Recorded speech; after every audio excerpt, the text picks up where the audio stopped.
Okay, watch the last video where I cut this material up. It's months later now, and I've got enough moved in here to make the jambs for the doorways. And what I've already done is I've filled all the wormholes and I sanded the whole thing. I did that a few weeks ago and I did film it, but I guess I threw out that footage. So I'm just gonna fake it here. You get the idea anyway. So the next thing I need to do is cut these to two different sizes. I have what I believe to be enough to make the 7 door jambs that I have. I need one for each side, obviously, and a top as well. And these are made up of 2 pieces that fit together in a rabbet that I'll cut into the edge of the wider piece. Now the wider piece is going to be 3 inches and the narrower piece is going to be 2 inches, so it's fairly simple, and it allows me to cut out a lot of the stuff that, you know, is still on the edge of these boards. So like I said, I've got to cut these, and this is going to take some time because I've got to, you know, set the saw over and over again to try to get the best part out of each board that I possibly can. Some have deep knots on the edge and other defects that I'm just not going to be able to avoid unless I move the fence around to try to get a clear 3 inches from each piece. Now I'm starting with 3 7/8 of an inch wide, so I've got a wide margin of error to play with.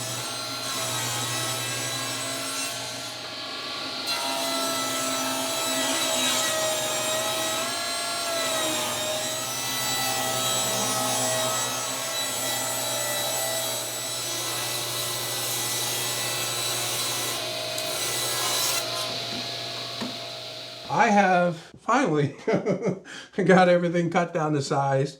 I even trimmed them to a rough length so that I wouldn't be, you know, cutting more than I actually have to. I have also set up my saw here to cut the rabbet, and I cut a sample to get it sized correctly. What I'm looking for is a rabbet that's 3/8 of an inch deep and 3/8 of an inch wide.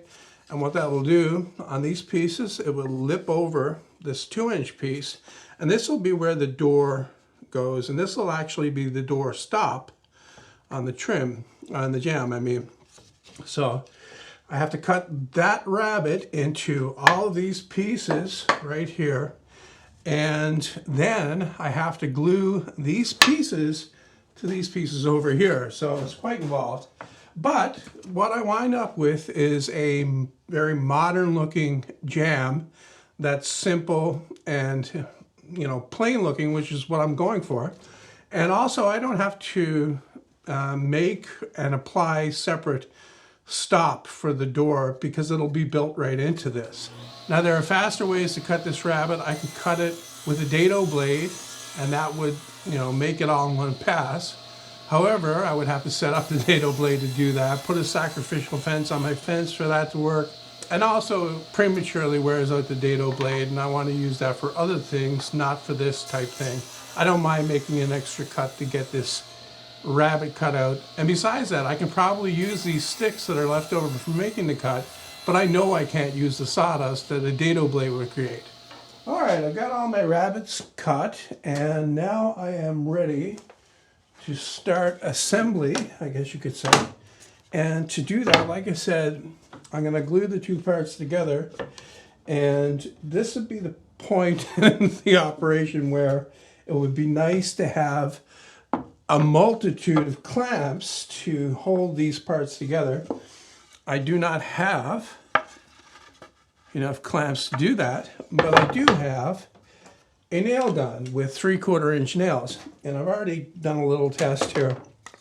Basically this goes together like that, and the 3/4 inch nail with the gun set at its deepest penetration will stick out about 1/4 inch, so it'll never go through the front, and it will adequately anchor the 2 parts together until the glue dries. I'm not going to overload it with nails.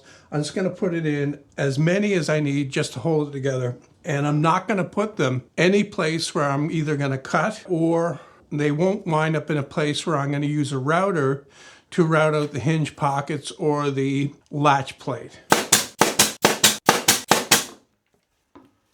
Now I'm going to take a shop towel and wipe off any glue squeeze out here on the inside. And then I can set it aside to dry and put together the next one.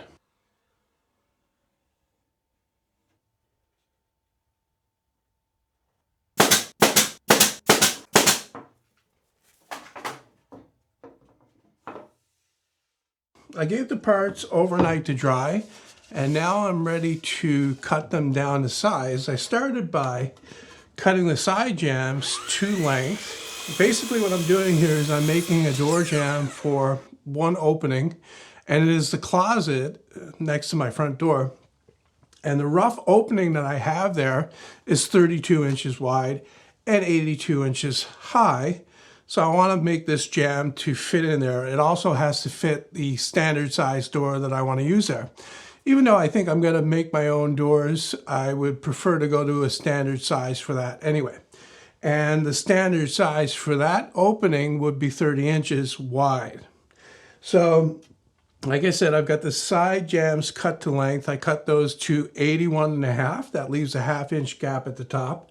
Also, I'll be able to adjust the length to make the jamb square, but that's the subject for another video.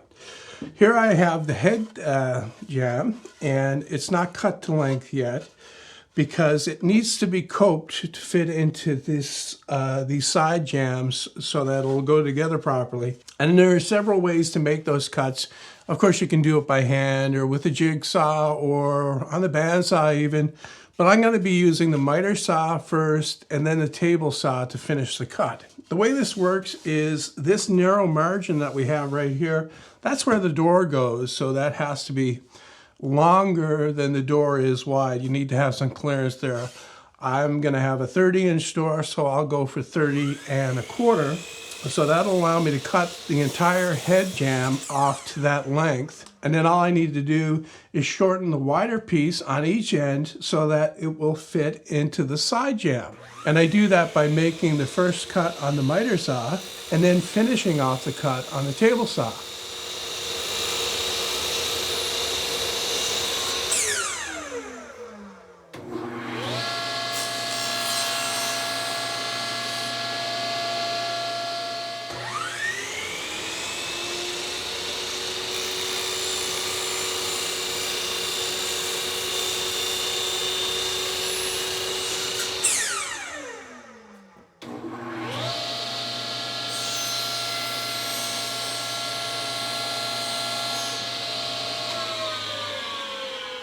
So here's the head jamb with the cope cuts made on the end, and that goes onto the side jamb like that, nice and tight. And what I'll do is I'll screw this together, but I won't be doing that in this video. Next time I'll be installing this door jamb and going through all the steps that I take to do that.